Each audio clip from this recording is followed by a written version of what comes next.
साथियों, आज स्टूडेंट्स आज हम लोग जीव विज्ञान के एक महत्वपूर्ण विषय पर चर्चा करेंगे।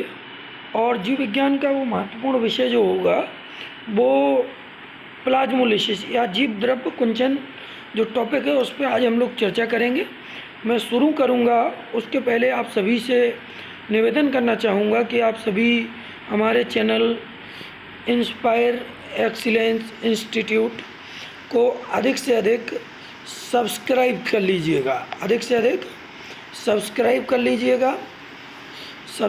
लीजिएगा। और वीडियो अगर अच्छा लगे तो उसको शेयर कर दीजिएगा, लाइक कर दीजिएगा और कमेंट अवश्य कीजिएगा। इन्हीं बातों के साथ हम लोग आगे बढ़ेंगे। तो आज हमारा जो टॉपिक होगा वो प्लाज्मोलिसिस या जीव द्रव्य कुंचन होगा। मेरा नाम जितेंद्र कुमार है, आप लोग जानते ही हैं, पहले कई वीडियो दे चुका हूं आप लोगों को। चलिए शुरू करते हैं। आज हम अपने विषय को शुरू करने के पहले ये कैमरा ऑफ कर देते हैं। चलिए शुरू करते हैं। प्लाज्मोलिसिस एक्चुअल में है क्या, इस बारे में हम लोगों को जानने की कोशिश करना है। जब हम किसी कोशिका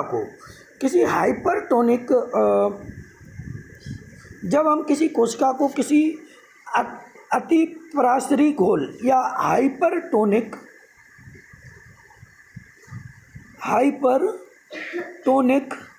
सॉल्यूशन, अति पराश्रयी को क्या बोलते हैं?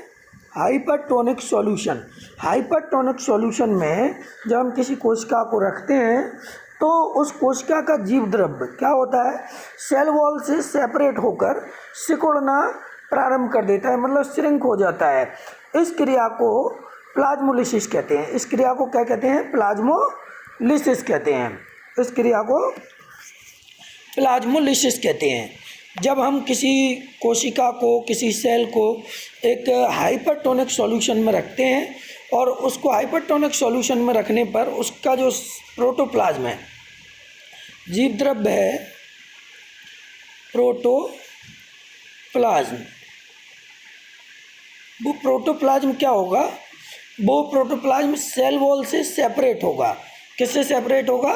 सेल वॉल से सेपरेट होकर क्या कर देता है? सिकुड़ना प्रारंभ करता है, श्रिंक कर जाता है। तो उस क्रिया को हम क्या कहते हैं? प्लाज्मोलिसिस कहते हैं। अब प्लाज्मोलिसिस के विभिन्न चरण होते हैं, विभिन्न क्रम होते हैं जो निम्नलिखित प्रकार के होते हैं। इसका पहला चरण होता है जिसको हम कहते हैं लिमिटिंग प्लाज्मोलिसिस। क्या बोलते हैं? पहले चरण को बोलते हैं लिमिटिंग प्लाज्मोलिसिस। इस लिमिटिंग प्लाज्मोलिसिस में क्या होता है कि जब सेल को हाइपरटोनिक सॉल्यूशन में रखते हैं, कोशिका को हाइपरटोनिक सॉल्यूशन में रखते हैं तो उसके आयतन में कमी आ जाती है, उसका वॉल्यूम जो होता है वो घटने लगता है। वॉल्यूम क्या होता है? वॉल्यूम डिक्रीज होने लगता है। सेल का वॉल्यूम डिक्रीज होने लगता है। जब किसी सेल को हाइपरटोनिक सॉल्यूशन में रखते हैं तो उसका वॉल्यूम डिक्रीज होने लगता है।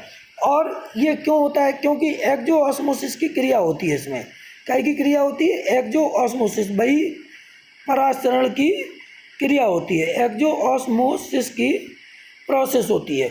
एक्सोऑस्मोसिस की प्रोसेस के कारण जो सेल शेप होता है वो उसका कुछ जल बाहर निकल जाता है। सेल शेप का कुछ जल बाहर निकल जाता है, मतलब जो कोशिका रस होता है उसका कुछ जल जो होता है, वाटर जो होता है वो बाहर निकल जाता है, जिससे क्या होता है? टर्गर प्रेशर टीपी कम हो जाता है और जीव द्रव्य सेल वॉल से बाहर नहीं धकेलता। और वो क्या करता है, फिर जब ट्रैगर प्रेशर कम हो जाएगा तो जीव द्रव्य को, प्रोटोप्लाज्म को सेल वॉल के बाहर नहीं धकेलता है। और ये प्रथम अवस्था होती है, किसी भी प्लाज्मोलिसिस की फर्स्ट स्टेज होती है, जिसको हम लिमिटिंग प्लाज्मोलिसिस भी कहते हैं। सेकेंड अगर हम बात करें तो दूसरी प्लाज्मोलिसिस की अवस्था है, उसको हम कहते हैं इंसिपिएंट प्लाज्मोलिसिस। इंसिपिएंट प्लाज्मोलिसिस में क्या होता है? एक्सोऑस्मोसिस जब होता है तो उसके कारण जल लगातार बाहर जाता रहता है। जैसे सेल है, सेल को हमने हाइपरटोनिक सॉल्यूशन में रखा तो इससे जल जो है वो लगातार एक्सोऑस्मोसिस के थ्रू बाहर जाता है, एक्सोऑस्मोसिस के थ्रू लगातार बाहर जाता है। इसको हम एक फेयर पेज पे मतलब छोटे पेज पे बना के बता देते हैं, क्योंकि टॉपिक महत्वपूर्ण है तो जगह भी चाहिए। हाँ, ये है, जैसे एक सेल है, इसको हमने हाइपरटोनिक सॉल्यूशन में रखा, तो इसमें लगातार एक्सोऑस्मोसिस हो रही है। क्या हो रही है? एक्सोऑस्मोसिस, लगातार एक्सोऑस्मोसिस हो रही है। अब जब इसमें लगातार एक्सोऑस्मोसिस हो रही, तो इसके थ्रू क्या हो रहा, जो पानी है, वाटर है, जल है, वो बाहर निकल रहा। जब जल बाहर निकल रहा है तो इससे सेंट्रल वैक्यूल ऑफ प्रोटोप्लाज्म क्या होगा, जब बाहर निकलेगा ये जल वाटर, तो सेंट्रल वैक्यूल ऑफ प्रोटोप्लाज्म सिकुड़ जाएगा। क्या होगा? सिकुड़ेगा। जब वो सिकुड़ेगा तो सेल वॉल इसकी नहीं सिकुड़ेगी, जबकि सेल वॉल नहीं सिकुड़ेगी, सिर्फ प्रोटोप्लाज्म और क्या जो है आपका प्रोटोप्लाज्म और सेंट्रल वैक्यूल ही मतलब श्रिंक करेगा। इस कारण प्रोटोप्लाज्म सेल वॉल के कोनों से सेपरेट हो जाता है। प्रोटोप्लाज्म क्या होगा, सेल वॉल जो है उसके कोनों से, किनारों से सेपरेट हो जाएगा, और सेपरेट होने के कारण क्या होगा कि वो अलग दिखाई देने लगता है। इस अवस्था को प्लाज्मोलिसिस की सेकेंड स्टेज बोलते हैं। क्या बोलते हैं? सेकेंड स्टेज, या इंसिपिएंट प्लाज्मोलिसिस बोलते हैं इसको, इंसिपिएंट प्लाज्मोलिसिस।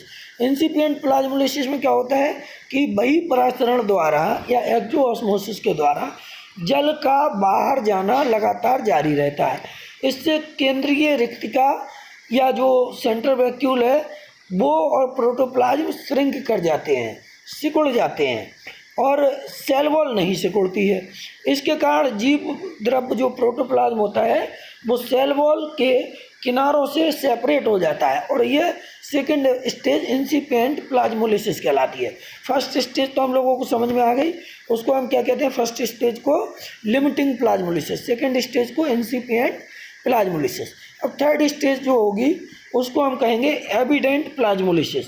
एविडेंट प्लाज्मोलिसिस क्या होता है? एक्सोऑस्मोसिस से प्रोटोप्लाज्म लगातार जो है सिकुड़ता रहता है, क्योंकि एक्सोऑस्मोसिस के थ्रू वाटर लगातार बाहर निकलेगा तो प्रोटोप्लाज्म लगातार कम होता जाएगा, मतलब उसका जो एक कंपोनेंट निकल रहा है वाटर, उसके कारण वो सिकुड़ता जाएगा। जब वो सिकुड़ता जाएगा तो सेल वॉल से अलग सिकुड़ी हुई आकृति दिखाई देती है, मतलब ये सेल है, तो इससे जब लगातार वाटर निकलेगा तो प्रोटोप्लाज्म जो है वो सिकुड़ता हुआ दिखाई देगा। प्रोटोप्लाज्म क्या होगा? श्रिंक कर जाएगा, और जब प्रोटोप्लाज्म श्रिंक कर जाएगा तो इसको बोलते हैं हम एविडेंट प्लाज्मोलिसिस, और ये थर्ड स्टेज होती है, थर्ड स्टेज होती है, इसको हम एविडेंट प्लाज्मोलिसिस बोलते हैं। अब प्लाज्मोलिसिस का सिग्निफिकेंस या महत्व क्या होता है?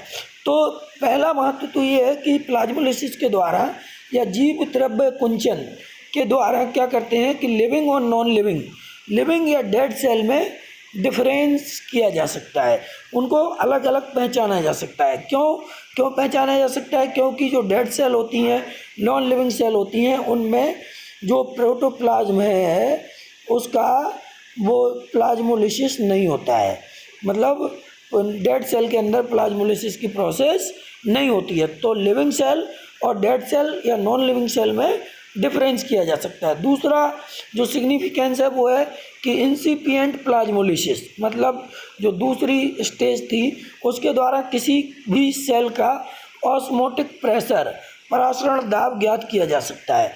तीसरा जो सिग्निफिकेंस है इसका वो ये है कि अधिक समय तक जब प्लाज्मोलिसिस होती रहती है तो उसका प्रोटोप्लाज्म डेड हो जाता है, सेल का प्रोटोप्लाज्म डेड हो जाता है, मृत हो जाता है, और इसके कारण जो है सेल भी डेड हो जाती है। जैसे आप लोगों ने देखा हो प्लांट की मृत्यु हो जाती है, जैसे आप लोग देखते होंगे कि जब बीड किसी खेत में बहुत ज़्यादा जम जाता है, खरपतवार ज़्यादा आ जाती है, तो खरपतवार को नष्ट करने के लिए उसकी जड़ों में नमक डाल दिया जाता है। क्या डालते हैं? नमक डालते हैं, NaCl डालते हैं। NaCl डालने से क्या होगा प्लाज्मोलिसिस होगी और प्लाज्मोलिसिस लगातार होने से उसका जो प्रोटोप्लाज्म है वो मृत हो जाएगा और मृत होने के कारण प्रोटोप्लाज्म जब मृत हो जाएगा तो उससे क्या होगा, प्रोटोप्लाज्म के मृत होने से वो प्लांट जो है उसकी जड़ें सूख जाएंगी, नष्ट हो जाएंगी और फिर पौधा भी सूख जाएगा। इसी तरीके से अगर हम देखें कि मछली जो होती है या जो मांस होता है उसमें नमक लगा देते हैं तो जीवाणु और फंगस ग्रो नहीं कर पाते हैं और उन्हें खराब होने से बचाया जा सकता है। ये भी एक एग्जाम्पल प्लाज्मोलिसिस का ही होता है। जैसे जैम और जेली में चीनी का अधिक कंसंट्रेशन कर दें, अधिक मात्रा डाल दें तो जीवाणु और कवक की ग्रोथ नहीं हो पाती है। ये भी एक प्लाज्मोलिसिस का ही सिग्निफिकेंट है, महत्व है। अब अगला है कि जड़ों के समीप अत्यधिक फर्टिलाइजर होने के कारण उनमें प्लाज्मोलिसिस होने से पौधे मर जाते हैं। मतलब अगर हम ज़्यादा फर्टिलाइज़र का यूज़ कर दें तो जड़ों में प्लाज्मोलिसिस होने लगता है और वो जड़ें सूख जाती हैं, पौधे मर जाते हैं, भूरे हो जाते हैं। तो ये साथियों प्लाज्मोलिसिस से संबंधित बहुत महत्वपूर्ण वीडियो था। अगर ये वीडियो आप लोगों को अच्छा लगे तो वीडियो को शेयर ज़रूर कर दीजिएगा, लाइक अवश्य कर दीजिएगा। आपका एक लाइक हमारा मोटिवेशन होगा। इसके अलावा कमेंट, अगर कोई कमी है तो उसको लेकर भी कमेंट कीजिए और अगर कमी नहीं भी है तो उसको लेकर भी आप लोग हमें मोटिवेशन देते रहिए। Thank you for watching this video.